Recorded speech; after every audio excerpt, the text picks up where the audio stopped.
kailangan natin maghabol sa ating lesson. Ano kung hindi naman tayo huli sa sa timeline ng syllabus natin, hindi ko naman kayo kailangang i-meet talaga kasi nag-leave na ako noon, 'di ba? And this day supposed to be my my OJT day. So anyway, para lang makahabol tayo sa sa lesson natin ay i-discuss natin itong mga na-miss nating lesson dahil nung class suspension last week. Na-discuss na ba natin itong itong chapter 3? Tapos na ba tayo dito? Okay po. Sige po, so pakikuha po ng lecture notes nyo at paki-open po sa page 27, chapter 4, storage system.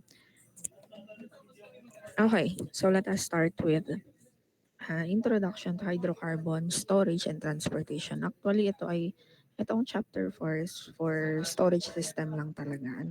So, sa production facility natin, 'di ba meron tayong oil, meron tayong gas, okay, meron din tayong solids and liquids. So, lahat ng byproduct, even yung waste natin are stored before disposal, before treatment or after treatment.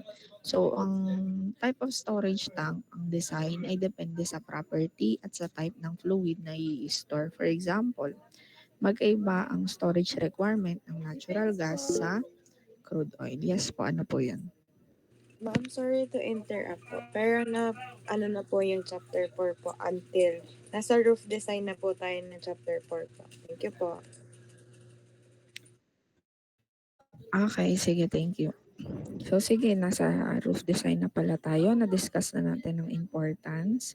Classification, again, tanks are classified depending on, number one ay depending on the operating pressure. So we have the atmospheric storage tank which operates at near or below atmospheric pressure. Ang standard po natin dito is the API 650.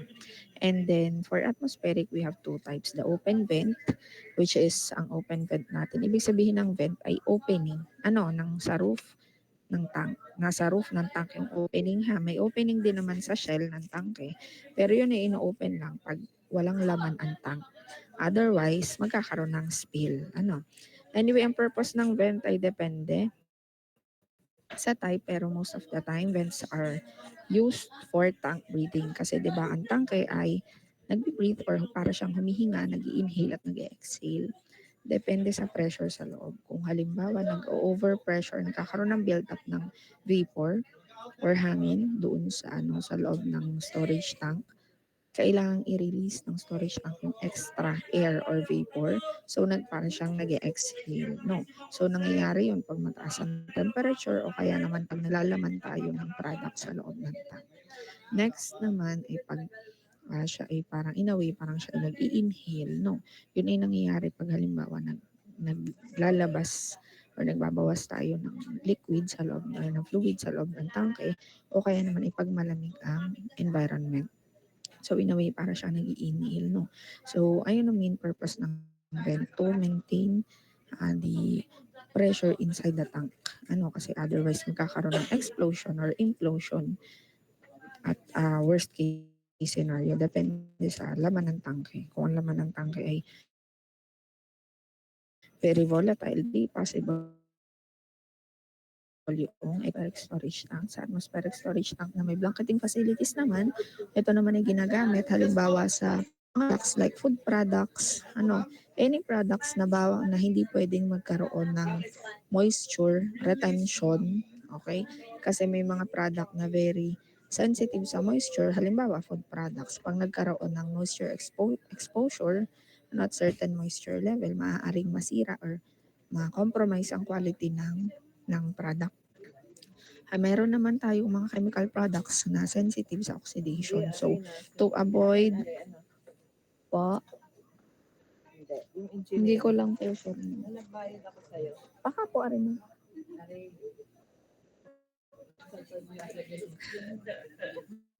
Sa naman po sa blanketing, sa with blanketing facilities, Example nga, yung mga chemical products na hindi pwedeng ma-expose sa oxygen kasi mag-oxidize siya. So, yung oxidation ng fluid ay depende sa type ng fluid kung ano yung maging epekto. Halimbawa, maaaring magkaroon ng spontaneous flashing or combustion o kaya naman ganun din, mako-compromise yung quality ng product. Anyway, sa mga ganung type of product, gumagamit ng blanket, usually ang ginagamit ay nitrogen. Okay, and then we have the low pressure. Pag sinabing low pressure, ano siya, ito naman yung storage tank na ang operating pressure ay above atmospheric but below 15 psig. Okay. Below 15 psig, ang standard natin is API 620. Okay, so punta po tayo sa roof design. Tanks are classified also according to the roof design. Okay. So, ito ay vertical storage tank pero applicable din ito sa mga horizontal storage tank. Ang common lang sa production facility ay vertical storage tank. Pero pwede din po ito sa horizontal storage tank. Okay? So, let us talk about the first type, which is the fixed roof tank.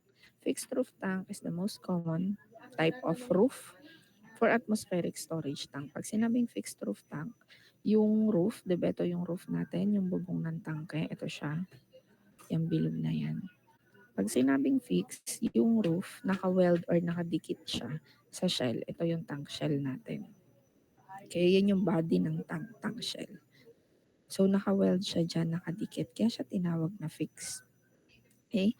Ito yung example ng vent. Ito naman, ang tawag naman dito ay gauge. So, yung may mga butas sa tank na ang purpose naman is to measure the level, the temperature, the pressure inside the tank. So, ang tawag naman doon ay gauge. I-discuss natin yung later on. Anyway, ito yung example, level indicator. So, this is the roof. We have the breather valve. We have the shell. Okay? So, ang roof natin can be either cone shape, it can be dome shape, it can also be flat.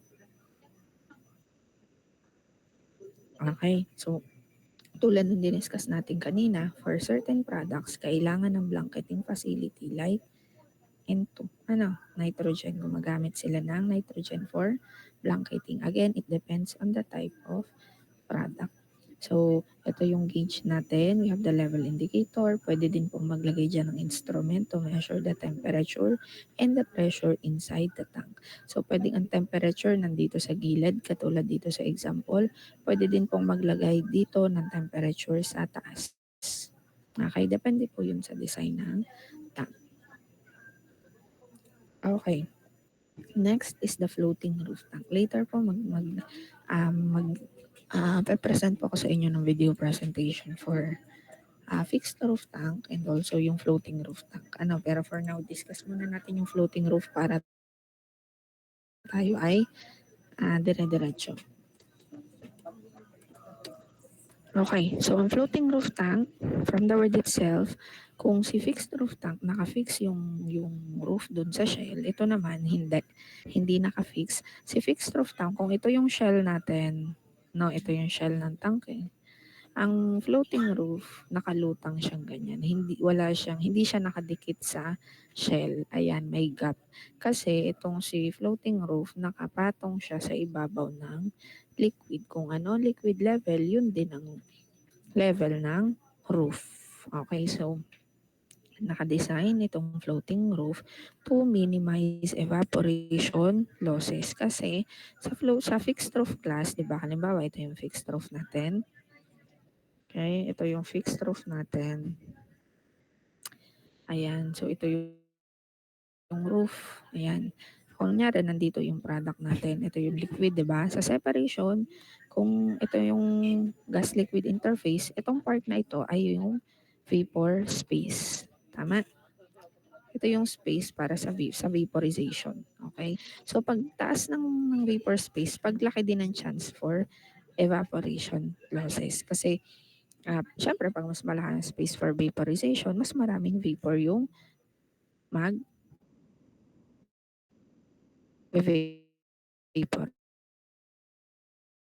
or mag-evaporate. Ayan, space kasi pag halimbawa yung ang true vapor pressure, TVP, tinatawag yung mga volatile products, hindi recommended na i-store siya sa fixed roof tank kasi nga ang fixed roof tank malaki ang vapor space. Unlike pag floating roof, walang masyadong vapor space na minimize niya kasi nga with floating roof nakapatong siya sa ibabaw ng liquid gas liquid interface. Sa surface ng liquid nandito siya. So mamaya magpapakita ko sa inyo ng example. So for fixed roof tank, the overall diameter of the roof is usually 400 millimeters smaller than inside the diameter of the tank. So, ibig sabihin, ang gap dito ay maaaring 100, itong gap. No, 100 mm, dito ay 100 mm din. Okay? So, 200, hanggang 200 pa lang. 100 to 200 mm on each side. Okay? So, para hindi magkaroon ng, ma'am, paano po butas po ito? Hindi po, yan po ay may seal. Mamaya doon sa video presentation, makikita niyo yung seal doon sa gilid. Anyway, hindi din pwedeng magkaroon ng contact yung floating roof doon sa shell kasi metal to metal contact siya. It would, paano tawag dito? It would produce friction at pag volatile yung product, syempre it might cause or start spontaneous combustion.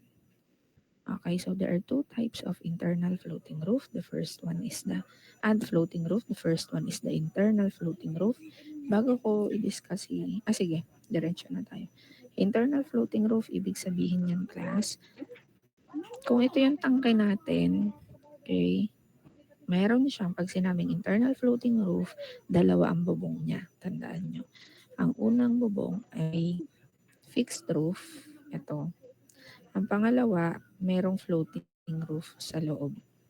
So, yun ang ibig sabihin ng internal floating roof. Dalawa ang bubong, kaya siya tinawag na internal kasi nasa loob siya. Merong fixed roof na nag-e-enclose sa kanya. So, ito ay ginagawa for additional protection. Kasi may mga lugar, class, na mas, halimbawa ay sa mga disyerto, madalas yung sandstorm. So, syempre, pag may sandstorm, o kaya naman sa lugar na heavy, mag-snow or madalas inuulan, pagka kasi walang external roof. Bawa, ganyan lang siya. External floating roof ito. Pag nagkaroon ng ulan, madalas na ulan pupuno. Syempre, mabigat to, di ba? So, maapektuhan niya ang stability nitong roof na to. O kaya naman, kung hindi naman ulan, class, halimbawa ay may mga lugar na yun nga, may sandstorm naman. So, posible pa din niya makontaminate yung yung liquid, yung fluid dito. At the same time, yung sand, snow, or rain, water, ay mabigat. So, maapektuhan niya yung integrity nito. Okay?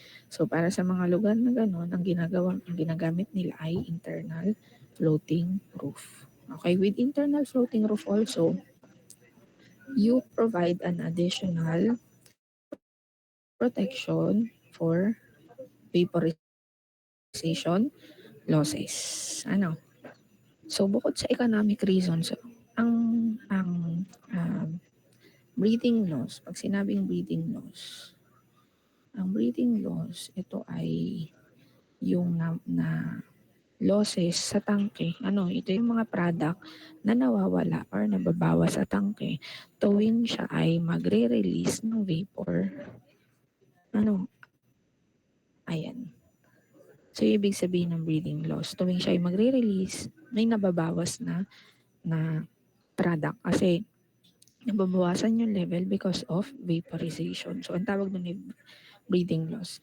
Anyway, pag may breathing loss, bukod sa economic reason, syempre malulugi ang company kasi ang pinag-uusapan natin dito, thousands and thousands of liters. So, economic reason, yun din ay sa environment. Kasi sila ay nagre-report sa DENR ng emission nila. So, magpe-penalty kasi sila pag ang reading ay mataas. Okay. So, para sa mga ganong situation, usually ang kanilang choice ay internal floating roof, especially kung volatile talaga yung ilalaman or ilalagay na product. So, the next type naman class is called external floating roof. Ang external floating roof naman, tulad nung in-example ko kanina, ganyan siya. Wala siyang fixed roof. So, expose ito. Naka-expose yan. Okay. So, ito naman ay ginagamit sa mga lugar na hindi gaano nag-uulan, walang masyadong snow, walang sandstorm, ganyan. So, kumbaga mababa yung chance for yung contamination. Ano? Ayan. So, ganun din ginagamit dito din ito to reduce the vapor, space, and minimization ng exposure of liquid to air. Okay.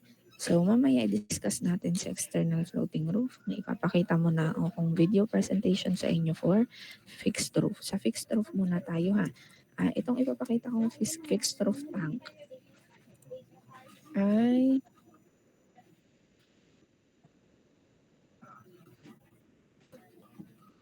wait lang. Hahanap lang si ma'am ng ano.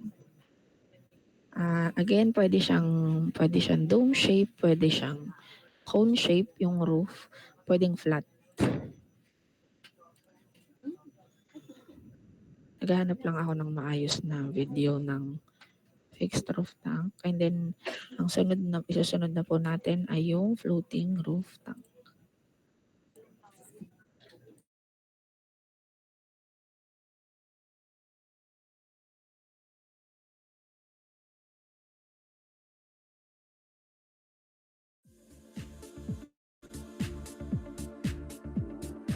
Fixed roof tanks. This type of tank is used for the following cases. 1.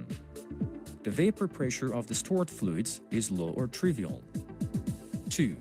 The subject material is toxic or inflammable, or its purity is of great importance.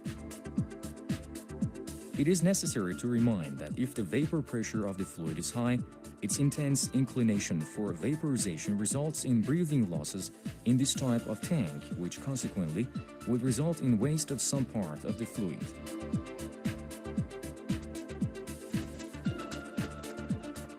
If the fluid is toxic and inflammable, there may be some safety and environmental problems, which will be described later in detail in chapter context.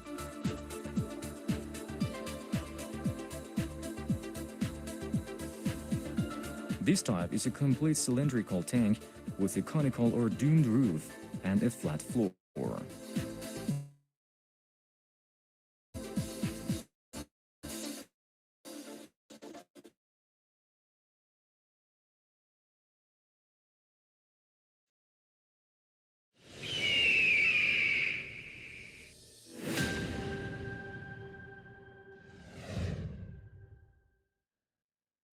March 17, 2019, the International Terminals Company, or ITC, in Deer Park, Texas. ITC is a bulk liquid storage terminal used to store petroleum and petrochemical products for various companies.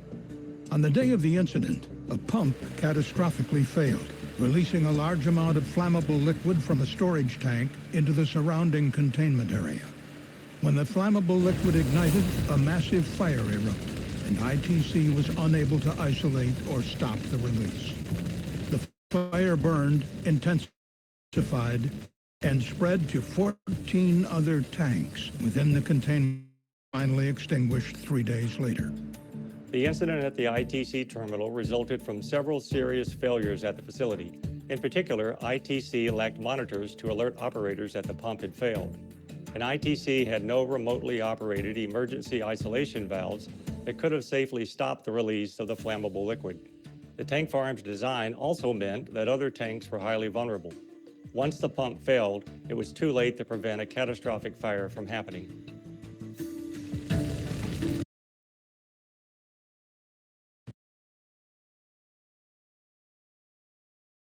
Huwag ng back-to-back shifts, babawi ka sa tibay with Bear Brand Sterilized.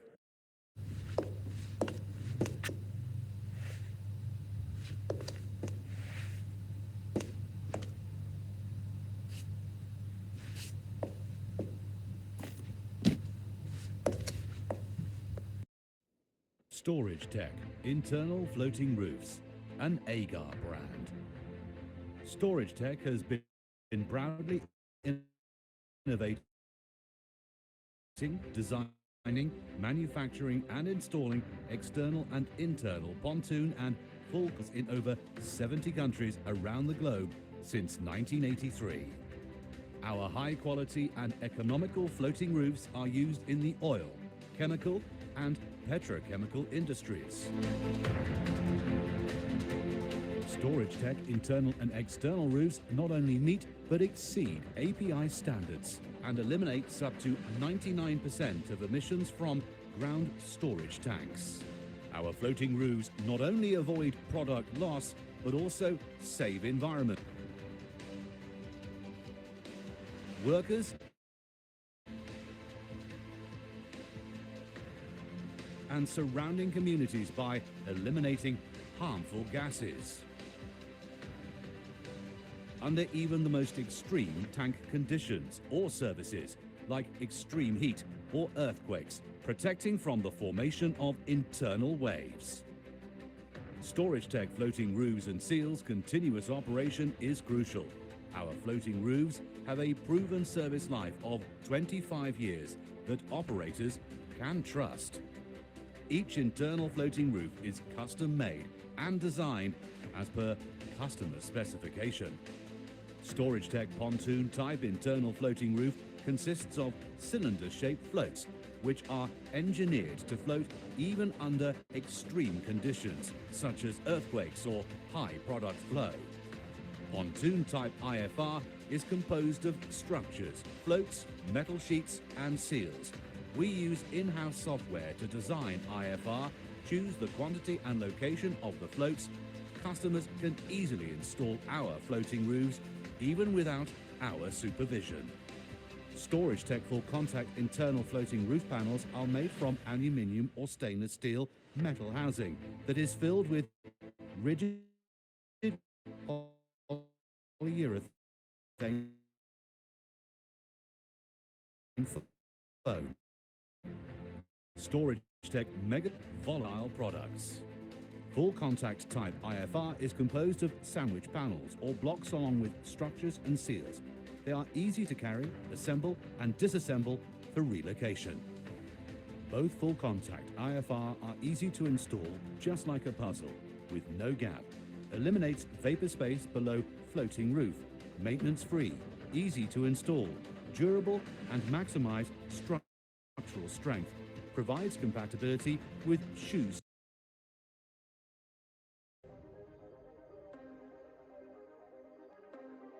Welcome to the innovative world of Storage Tech, a premier manufacturer specializing in cutting-edge external floating roofs and sealing systems. As we take a closer look at this state-of-the-art storage tank, observe the intricacy and precision of our designs. While the tank is an exceptional product from our sister company Ergil, it's the advanced Storage Tech solutions inside that set us apart. Our 3D visualization reveals the expertly crafted external roof, seamlessly integrated with the fluid and other components to ensure optimal performance and safety.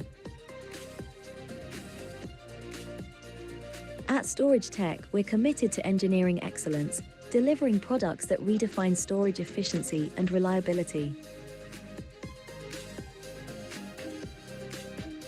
Here we delve into the dynamic functionality of Storage Tech's pantograph type seal.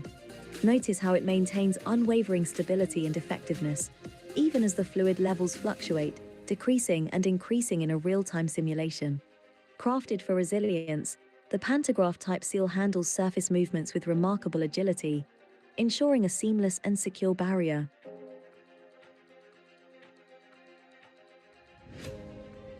Storage Tech's pantograph type seal features a galvanized or stainless steel shoe plate, 1.5 mm and 1.2 mm thick respectively, ensuring robustness. Key components like rim clamp and foam dam are 1/4 hardened for durability. Also, high-grade Teflon fabric guarantees chemical resistance.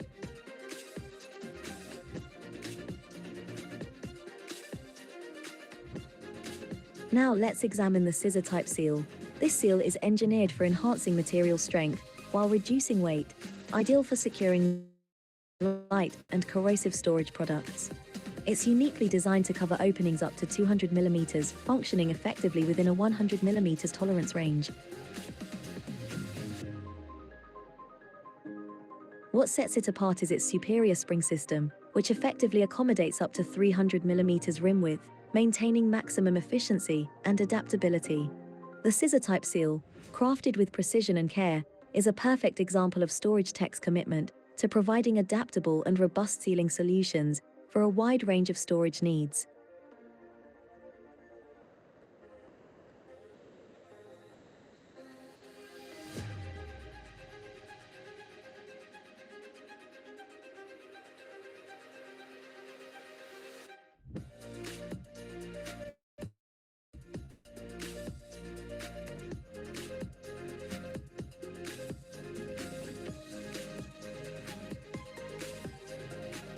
Storage Tech Flame Arrestor, Model 312, an integral part of our external floating roof safety features.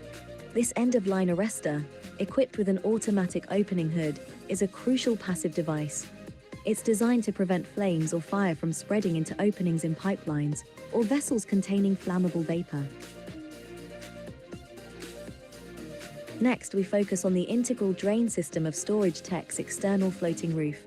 Centrally located on the roof, this system is ingeniously designed to efficiently manage water runoff, crucial for maintaining the roof's balance and integrity.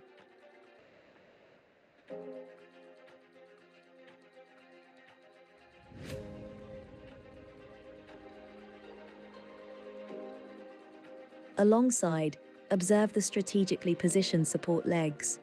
These are not just structural elements. They play a pivotal role when the roof is in the lowered position. Automatically activated, these support legs help release air from under the roof, ensuring a smooth and efficient operation.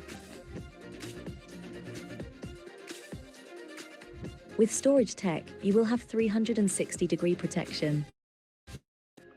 Each tank is equipped with a carefully designed lightning protection system. The potential lightning paths are meticulously planned, following the earthing shunt, directing any electrical discharge safely to the shunt sheet.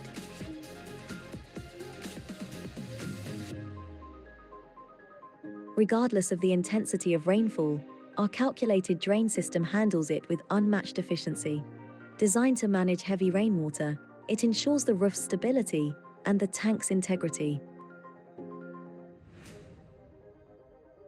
Surrounding the tank tops, our firefighting elements are always at the ready. Utilizing foam, these systems are designed to effectively combat any type of flame. The surface structure of our external floating roofs is specially designed to be robust and durable, engineered to withstand the forces of earthquakes and negate wave action.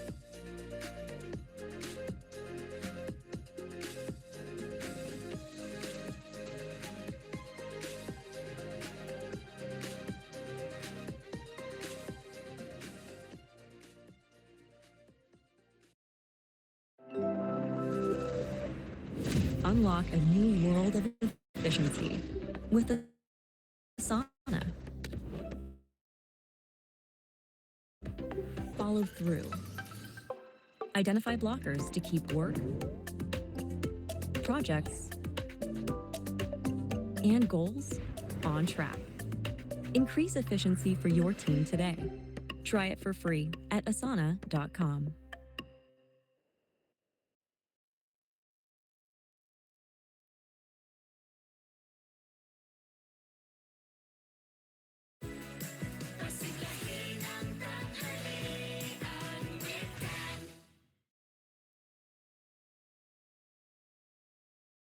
Okay po. So, nakita niyo naman po siguro doon sa video ng video presentation natin yung design ng external, internal at yung fixed roof tank. Ano, nakita niyo doon yung seal at yung auxiliaries na discuss din doon yung pontoon kung nakinig kayo kasi yun yung next kong i-discuss sa inyo. So, sa external floating roof kasi meron dalawang types of external floating roof. Wait lang. Okay. So the first one is the single deck pontoon type. Ayun, magsulat.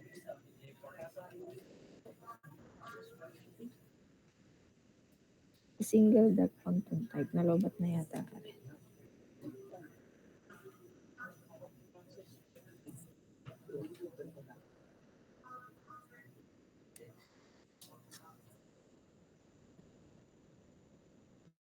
Wait lang class ah.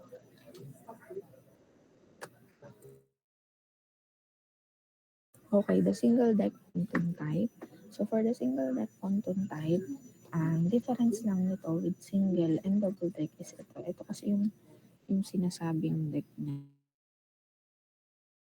Ito. Yan. Kung mapapansin nyo, dito yung deck na tinatawag. Ito yung una nasa taas. Ito yung pangalawa. Kung inyong hawak ang lecture notes natin, makikita nyo doon clear naman po yung figure, kaya madali nyong makikita. So anyway, since ang floating roof nga po natin ay exposed, yung mismong floating roof exposed siya sa environment, kaya may mga floating roof na mayroong additional deck. Kung mapapansin nyo din dito sa picture, si single deck compared kay double deck ay mas malaki ang diameter ni double deck. Dahil nagkakaroon ng additional deck sa design pag malaki na yung diameter ng tangke. Pag laki kasi ng diameter ng tangke, pag less din ng stability ng roof. So kaya minsan merong kita nyo dun sa video presentation kanina, may mga leg or column to support yung roof. Habang siya ay rise and fall depende sa level ng liquid. Anyway, ang purpose nitong double deck is to offer additional buoyancy and para na rin sa resistance against adverse weather condition or accidental damage. In short, mas matibay si double deck kaysa sa single deck pero mas mahal siya. Mas magastos siya. Sa mga cases na wala namang masyadong kumbaga hindi naman ganun ka-extreme ang weather conditions at hindi ganun kalaking diameter ng tank, single deck is much preferred kasi mas cost-effective siya. Mas mura siya compared kay double deck.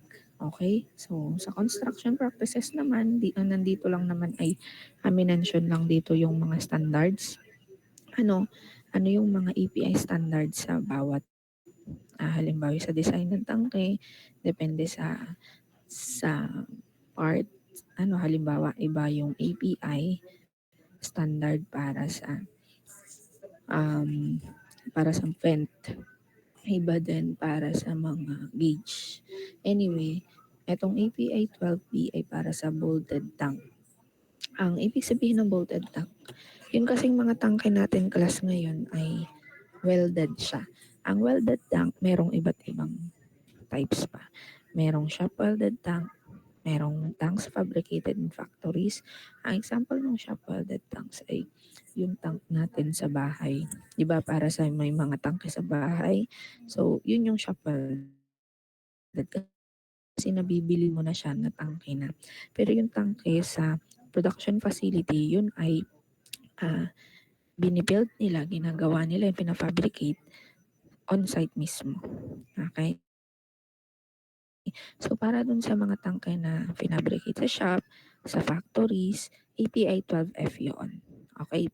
Ang pwede lang, ang volume ng liquid or ng tank na pwedeng gawin sa shop o sa factories ay hanggang 1,000 barrels lang. Above that, nire-require na ay on-site. Okay? Para naman sa shop welded, field welded tanks, API 12 din naman yun. Okay? And then, for non-metallic tanks, ito ay ginagamit sa mga chemicals like acids. Kasi ang acids reacts with metals, nakokorrode or nangangalawang ang metal pag may acid, di ba?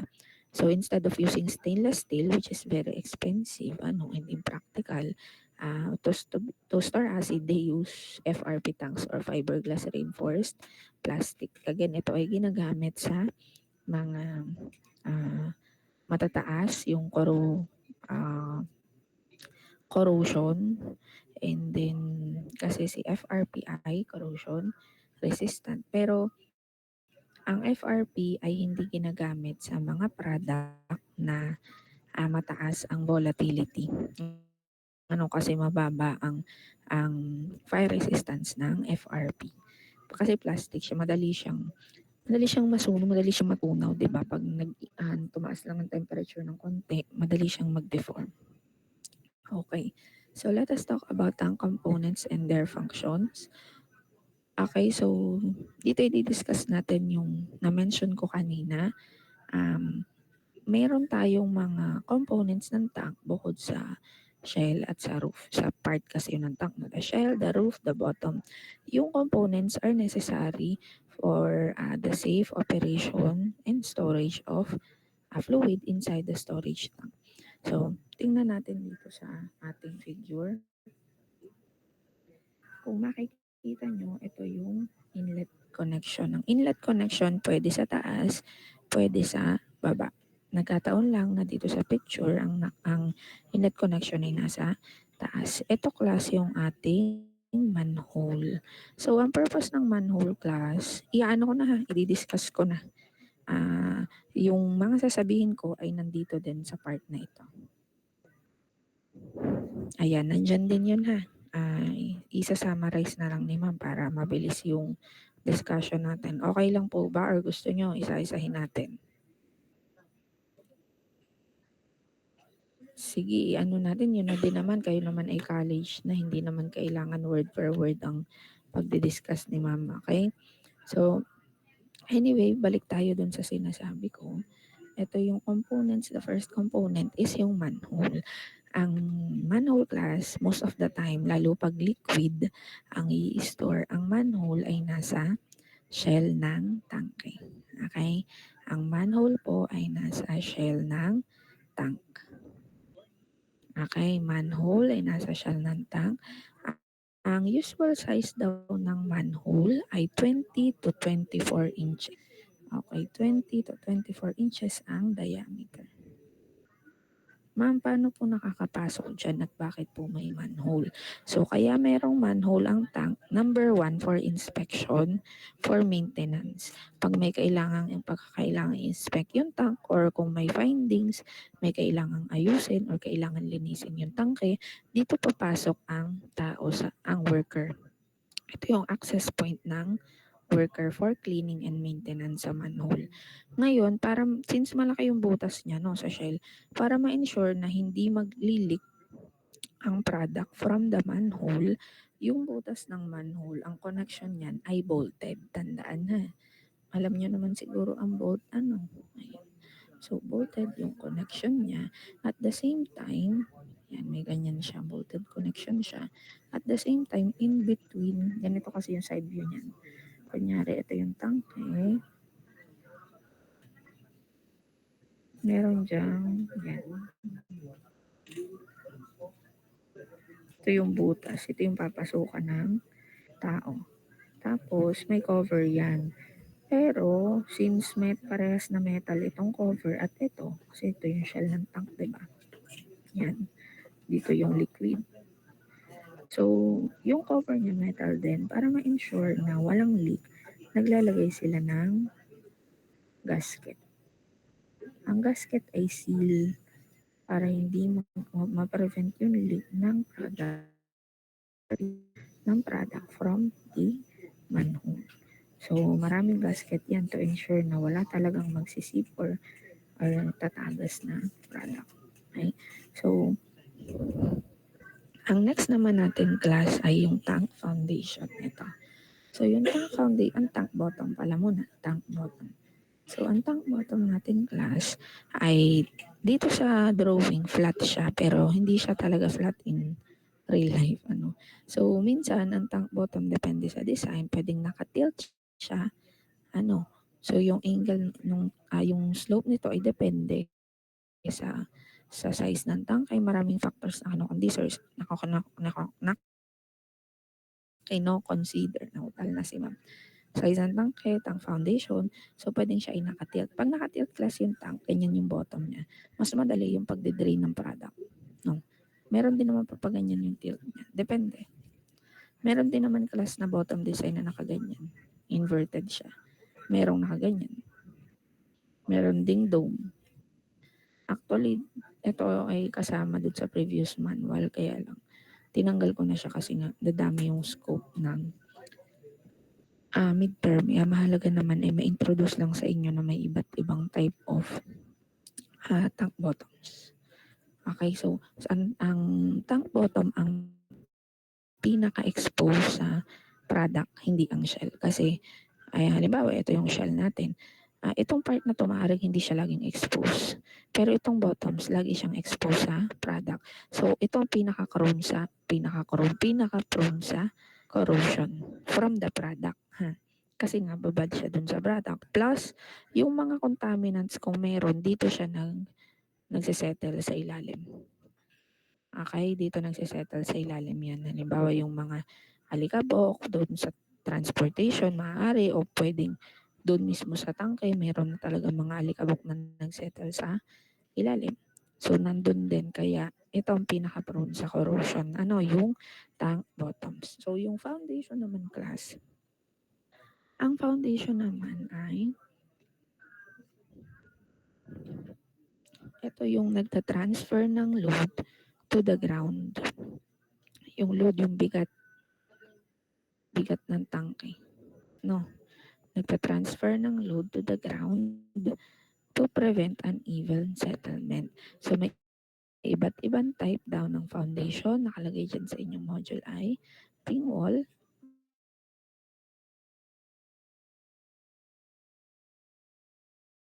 so hindi ko na i-elaborate ang mahalaga introduction. Anyway, mahalaga itong foundation kasi pag hindi maayos ang foundation ng tangke, ano ang mga maaaring mangyari? Pwedeng magkaroon ng incidents like yung tilting. Halimbawa, pag hindi ayos ang foundation ng tangke, pwedeng halimbawa lumubog yung tangke. No? Kung ito ay medyo malambot, mahuna, lulubog siya. Parang bahay lang natin. Pag malambot ang lupa, lalo pag nabagyo na ulan, pansin nyo may mga bahay na lumulubog siya. Okay, so kaya bago itayo itong tangke, ine-ensure at pinapatest muna na itong tank foundation ay pasok sa standard. Ganon din ang lupa or ang ground. Bago maglagay ng tangke or any other structure, pinapatest pa ang ground or ang lupa. Kaya ba niyang i-withstand yung ganito kabigat na load? Kasi may mga lupa na malalambot, diba? Na halimbawa, pag umuulan or may bagyo, bumabaha, lumalambot yung lupa. So kahit matibay yung foundation, at malambot naman yung ground, baliwala din. So tinetest ang ground, tinetest ang foundation para ma-check kung kaya niyang i-withstand yung load ng tangke at ng liquid. Naintindihan po, class? Paki-react naman po kung naiintindihan. Okay, thank you. So, next naman po natin, class, ay ang saan na tayo?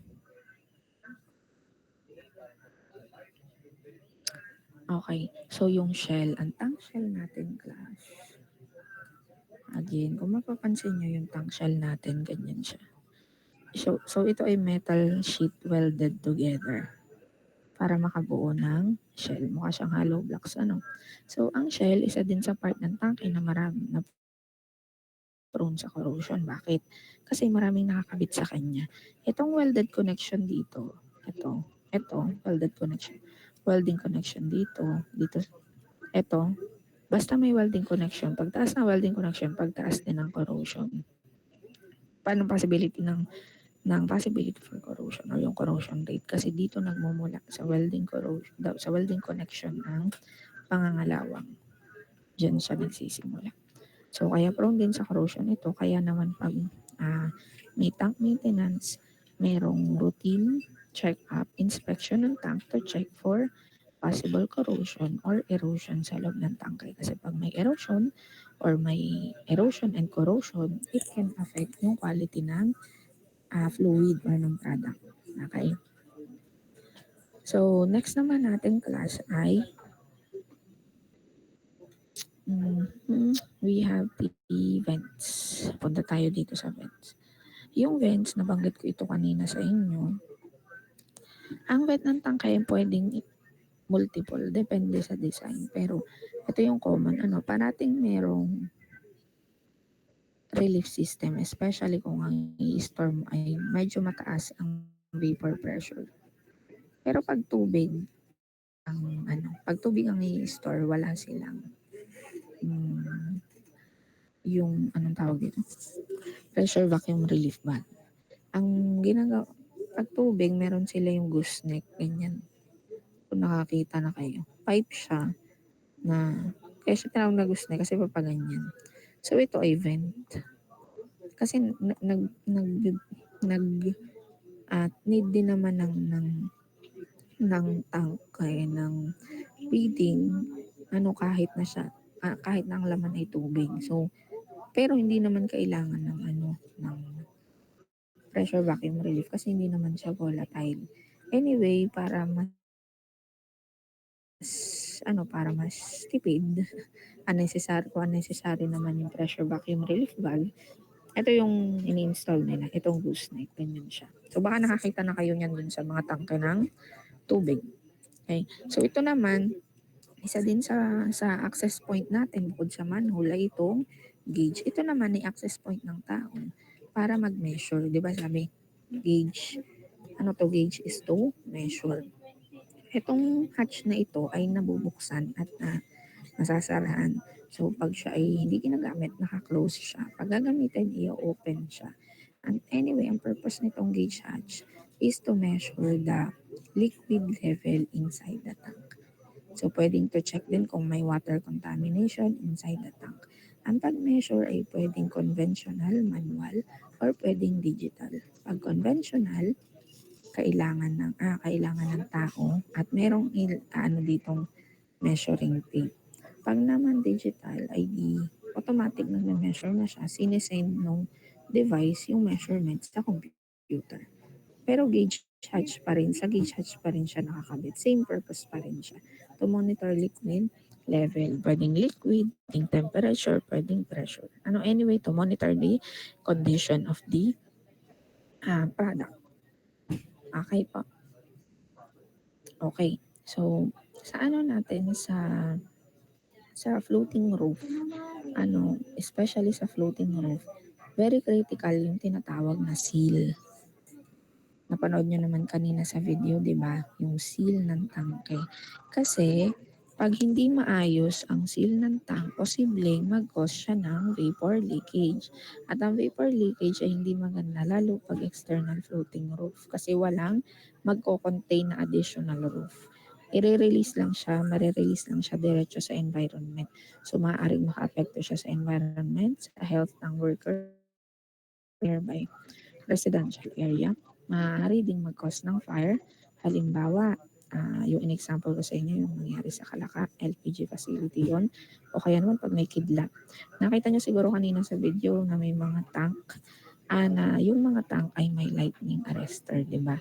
So, yun ay to avoid direct impact of lightning doon sa tangke kasi nga may vapor na nire-release siya kahit paunti-unti. Kasi maaaring mag-cause yung lightning with the vapor na sunog. Okay? So, kaya dapat maayos yung sealing system para ma-reduce yung fire risk. Okay? So, meron dalawang classification ng seal. Pwedeng primary. Ang primary acts as the vapor barrier. Ito yung pinakamalapit sa liquid. Merong secondary, ito yung backup in case na masira yung primary seal. So, yun yung standard. May primary at may secondary seal. So, dito sa Pilipinas, kailangan mag-comply siya under Philippine Clean Air Act at yung best practices ay based sa API 2517.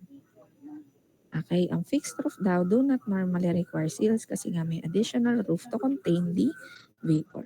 Okay, so ang next naman po natin ay vent. So again, ang tangke ay humihinga. Kaya tayo may breathing loss. So ang vent sizing is governed by API 2000. Okay, and then sa Pilipinas, ang sinusunod nating requirement for vent size ay NFPA 30 and Fire Code of the Philippines or RA 9514. Dapat kasi proper ang vent sizing, hindi pwedeng masyadong maliit or masyadong malaki. Ang size ng vent ay depende sa purpose niya.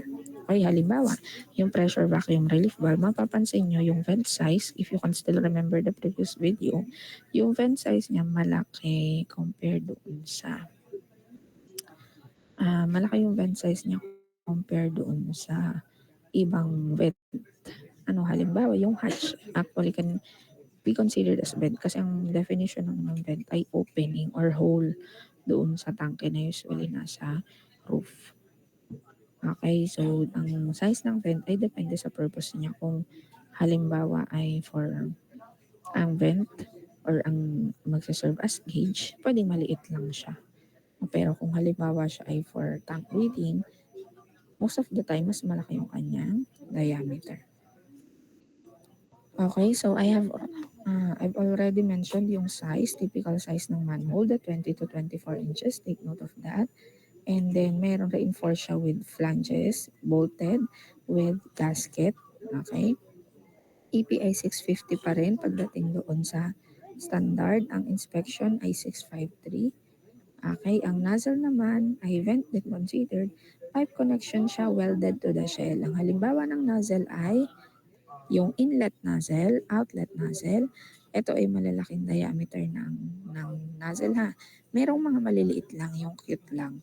Yung mga nozzle na yon, iba't ibang purpose. Maaaring for drainage. Halimbawa, pag magde-drain ng tangke, pwedeng dito nila ide-drain yon, or pwedeng for sampling, pwede kung magsasample ka dito sa ilalim ng tangke.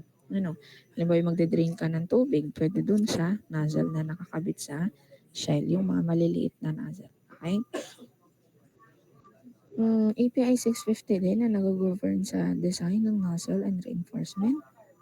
And then, hatches. Ang hatches ay mas maliit na access point compared doon sa manhole. Again, ginagamit ito, example, to gauge the tank, to measure the level of the tank. Okay, foundation, na-discuss na natin. Bottom design, roof support.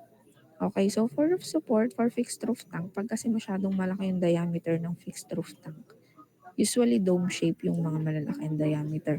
Siyempre, pag laki ng diameter, naapektuhan yung stability nito. So, kaya naglalagay sila ng tukod dyan or column na tinatawag. Lalo na pag halimbawa ay prone sa bagyo or mahangin or may snow or kaya naman madalas na naglilindol sa lugar na yon. So, naglalagay sila ng mga column para sa support dito sa to serve as support dito sa roof. Sa floating roof naman, buoyant siya pero meron pa rin mga leg kung napansin nyo kanina sa video. Although siya ay nakalutang, meron pa rin siyang mga leg, ganyan. For additional support din dun sa floating roof. Na-discuss ko na din itong fittings, yung feed hatch yun, vent, pressure vacuum relief valve. Na-discuss ko na ito sa inyo. So again, ang purpose ng pressure vacuum relief valve is to relieve extra air or pressure from the tank. At kung halimbawa naman nababa yung pressure sa tank, dito naman papasok yung vacuum. So sa vacuum, dadaan dito yung air, parang mag-i-inhale yung tangke. Dadaan dito, aangat yung disc na ito. Pag angat ng disc dito, papasok si hangin, papasok ng tangke para tumaas yung pressure. Pag naman halimbawa, nataas naman ang pressure, kailangan mag-relieve ng extra pressure or vapor, itong disc na ito, aangat naman siya. Pag angat niya, mag-open ito at doon lalabas ang air or vapor para mabawasan ang pressure sa loob at ma-maintain yung tamang operating pressure. Naintindihan po, class? Naintindihan po? Hoy, mag-react naman kayo para alam ko kung uulitin ko ba yung sinasabi ko or hindi. Hello?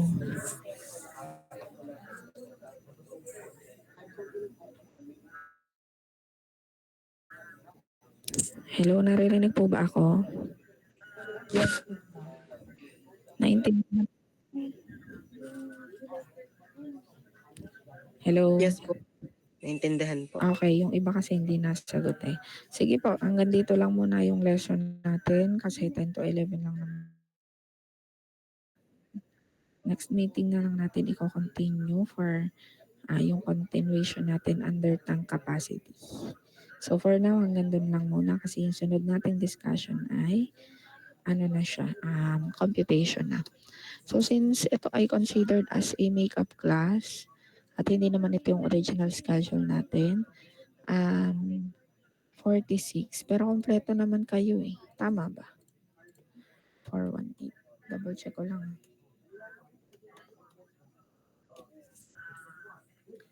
So for Petty 4101, kayo ay 45. Okay, kompleto naman po tayo. Very good. Sige po. Paki-screenshot na lang po nitong Meet. Kompleto naman tayo sa Meet. Pag po may nag-send na ulit ng screenshot sa GC, pwede na pong mag-leave. Thank you.